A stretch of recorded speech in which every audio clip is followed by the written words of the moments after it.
কিছুমান কাহিনী শেষ কৰিবলৈ জন্ম লয় এটা নতুন কাহিনীয়ে। এই কাহিনীটো ব্যতিক্ৰম নাছিল। এই কাহিনীৰ আৰম্ভণিৰ আঁৰত আছিল এটা কোনেও নজনা কাহিনী, যি কাহিনী শেষ কৰিবলৈ জন্ম লৈছিল এই কাহিনীটোৱে। নমস্কাৰ, ষ্টৰীস্কেপ ষ্টুডিঅ'লৈ আপোনালোক সকলোকে স্বাগতম। আপোনালোকে চাই আছে অঘৰী আত্মাৰ কাহিনী দ্বিতীয় খণ্ড।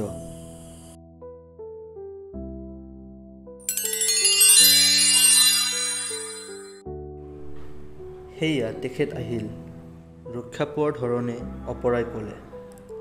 শশাংকই দুৱাৰমুখলৈ চকু ঘূৰালে। এজন আদহীয়া মানুহ, কেইবাদিনো নুখুৰোৱা আধা পকা দাড়ি আৰু গোফে মুখখন ঢাকি ৰাখিছে।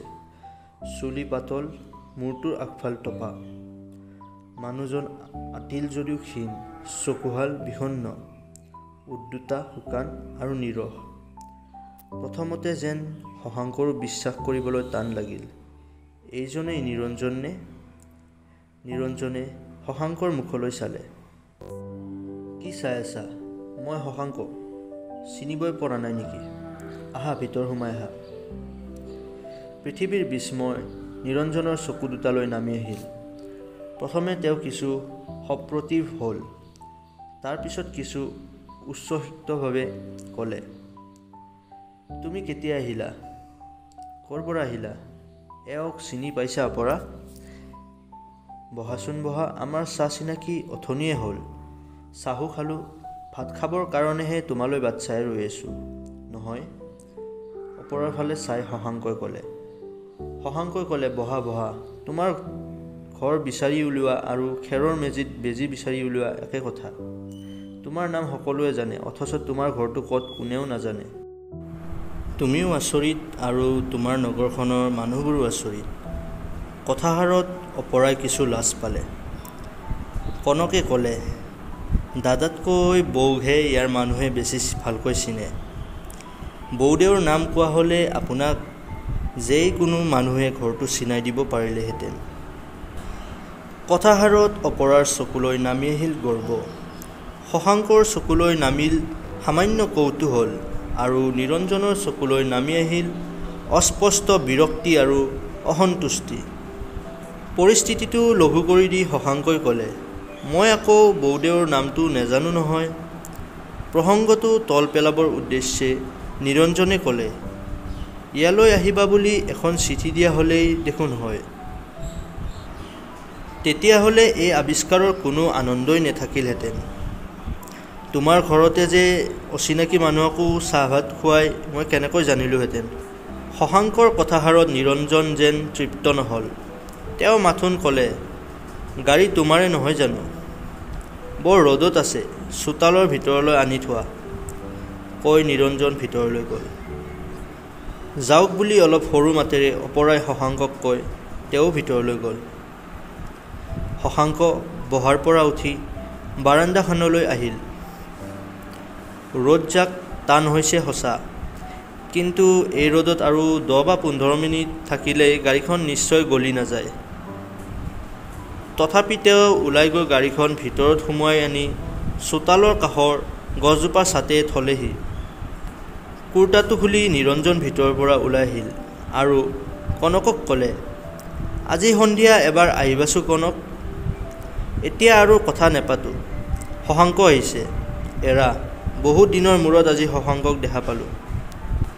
কনকে ক'লে, মই তেন্তে এতিয়া যাওঁ। কাইলৈৰ ফাংচনটোলৈ বৌদেউ যাব নহয়? জানো, তুমি নিজে সুধি যোৱা।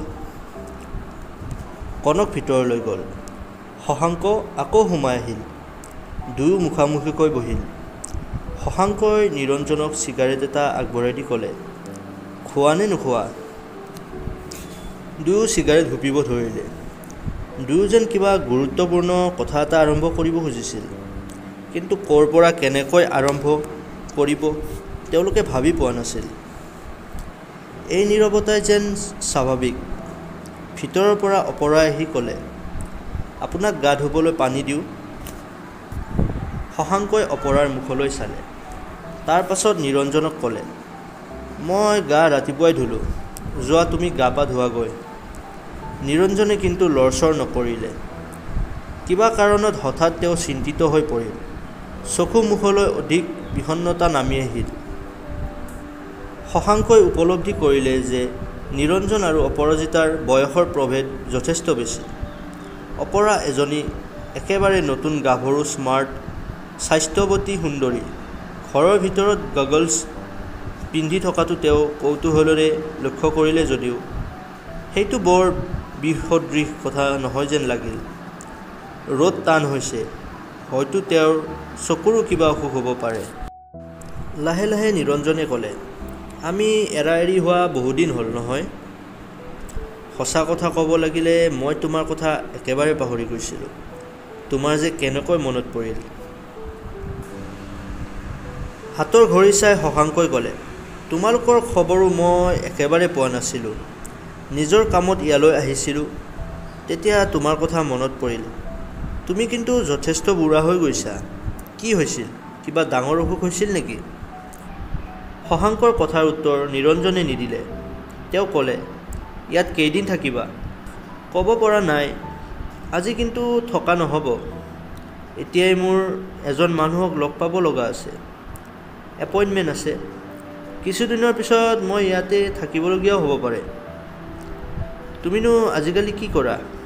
বহুত কিবা কিবি। সেইবোৰ বাৰু পিছতো ক'ম। এডভোকেট হেমিদুৰ ৰহমানক চিনি পোৱা? তেওঁক লগ পাবা। ইয়াৰ পৰা 2 মাইলমান হ'ব তেওঁৰ ঘৰলৈ।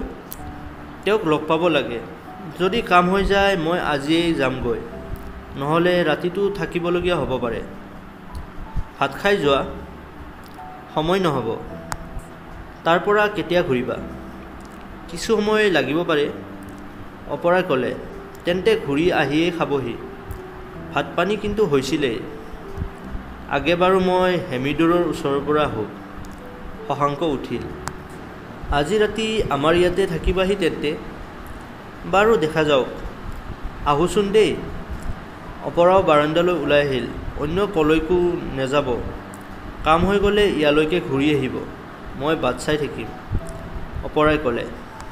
শশাংকই মাথোন সামান্যভাৱে হাঁহিলে আৰু চিগাৰেট এটা জ্বলাই লৈ ওঠেৰে কামুৰি ধৰি গাড়ীখন লৈ ওলাই গ'ল। কিছু সময় অপৰাজিতা আৰু নিৰঞ্জনে সেইফালে চাই থাকিল। তাৰপিছত ভিতৰলৈ গুচি আহিল। এয়া মাথো আৰম্ভণিহে, আৰু বহুতো বাকী।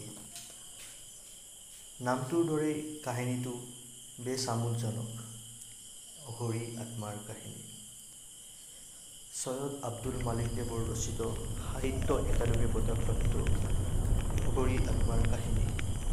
ইয়াৰ পৰৱৰ্তী খণ্ডত আমি ইয়াৰ পৰৱৰ্তী অংশসমূহ দেখুৱাই যাম। আপোনালোকে উপভোগ কৰি আছে অঘৰী আত্মাৰ কাহিনী, আৰু আশা কৰোঁ সকলোৱে ইয়াক আগলৈও উপভোগ কৰিব। ধন্যবাদ।